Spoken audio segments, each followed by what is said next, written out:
So, you've probably heard of Cabernet Sauvignon, Merlot, Pinot Noir, but unless you're really into wine, you probably haven't heard of the red grape Barbera. Well, if not, you're in for a real treat because Barbera is one of the few remaining grapes where you can actually get really good quality at a great price now. My name is Certified Sommelier John Alanis, and in this video, I'm going to be telling you about the hidden gem of Barbera. So, Barbera it's an Italian grape. It's from a region in Piemonte, which is going to be cool climate. There's several regions, sub-regions in there that are known for Barbera, Barbera d'Asti, Barbera d'Alba, but one that came of age really in 2014 was actually a subzone of Barbera d'Asti called Nizza. And in Nizza, it's a DOCg, Denomination de Origine de Controlli Garantata. They have very tight, very strict regulations so that you're going to get the best expression, what's called terroir, from the Barbera grape. Now, what the heck does a Barbera grape taste like? So, what you're going to get out of Barbera is you're going to get a lot of intense red fruits. It's going to be a high acid grape, which means it's going to be tart, but it's actually going to be low tannin. So you're going to get a low to medium tannin. So you're going to get some cherry, but you get cherry in every red wine.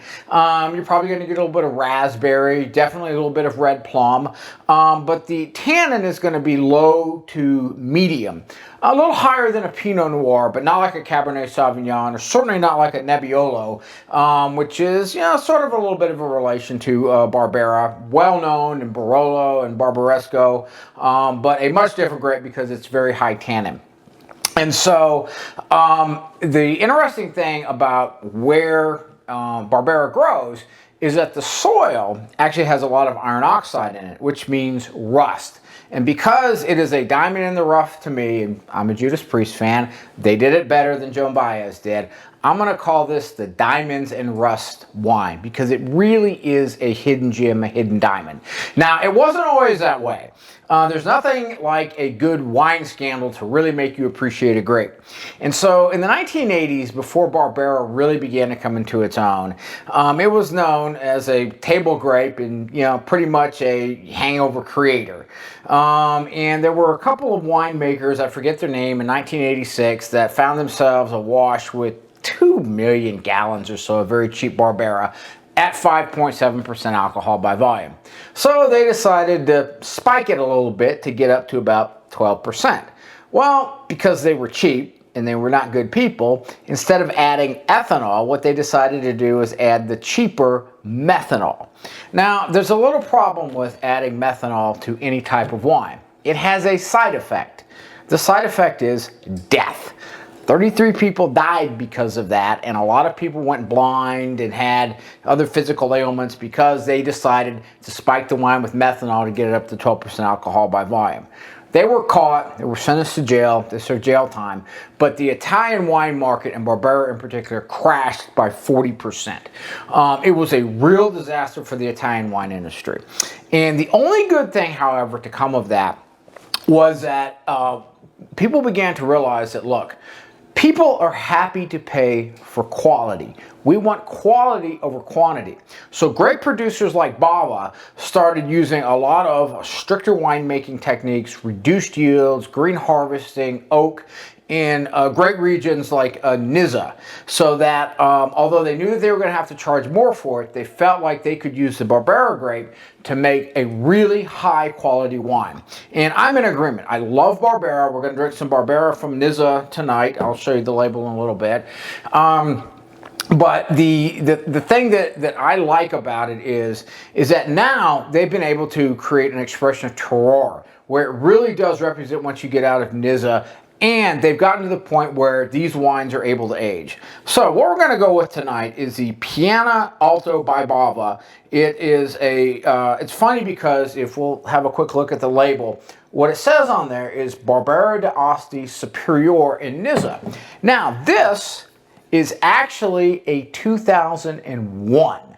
Wow, 24 years old. And so you wouldn't think that Barbera, which was once known as a table grape and a hangover creator, would be able to age for that long. But with an excellent producer like Bava, we're going to open it up and see how fantastic it's going to be. Now, the interesting thing is that Nizza did not achieve what's called DOCg status until 2014. And so if we're looking at this label, which was in 2001, it still says it's from Barbera d'Asti. Nizza was just a subzone of Barbera d'Asti back then, but in 2014, it rightly earned its DOCg status, putting it up there with some of the top Italian wines like Barolo, Barbesco, Roero, even Crema, where it's known for this Nebbiolo. In Nizza, what it's known for is 100% Barbera. So what we're going to do is we're going to go ahead and open up this wine. Now, I'm going to use my regular wine key here. Usually for a wine like this, what I would use, we're going to take a little bit of a risk, is what's called an Osso or a Durand cork puller, where it's got two tongs and you pull it out. Because it's sort of getting right on the edge where the cork could be a little bit crumbly, and I don't like crumbled cork in my wine. Now, I've drank a lot of wines with crumbly corks, and every time you get a crumbly cork, you start to wonder, oh my God, is this going to be oxidized? Is it going to be bad? Did I get a great bottle of 25-year-old wine that is going to have a cork issue? All of my experience has been that the wine is okay. And what I do is I'll take a metal sieve and I'll just pour it through there. The metal doesn't hurt the wine at all. I don't want any cork in my wine, and the wines have been absolutely magnificent. So here we go. Let's open up the Piano Alta 2001 from Barbera.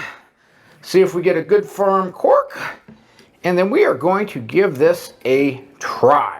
By the way, we'll want to serve this at about 60 degrees, and it's a very food-friendly wine. It goes very well with pasta, lasagna, ravioli for sure. Oh, looks like we got a great cork here.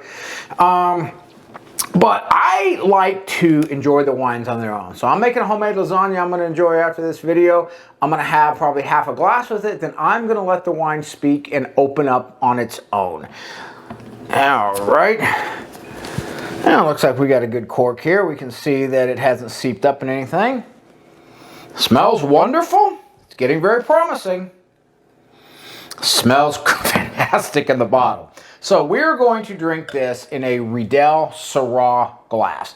And very quickly, what you're going to see is it's got a wide bowl and it narrows in the top kind of like a tulip. This is going to be perfect for a Barbera of this age to open up. It is an aromatic wine. So as you can see right here, what it will do is it will focus the aromas right at the top. So when we hit it, it's going to bring everything together and we're going to get this wine, everything this wine has to offer.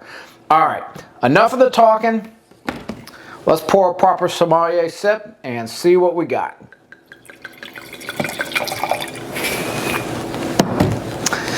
Oh, let's see. Beautiful color. Give it a swirl. Yeah, you get a little hint of vanilla. Definitely the cherry. Definitely getting some leather, some tertiary notes, which shows me that this is going to be an older wine. Nice and aromatic. I could nose this for a long time. Actually getting a little bit of chocolate in there as well too. Very unexpected.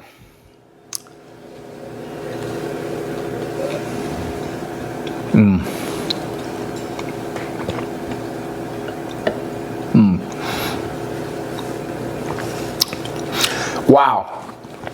To me, there's a beautiful chocolate note that comes through here.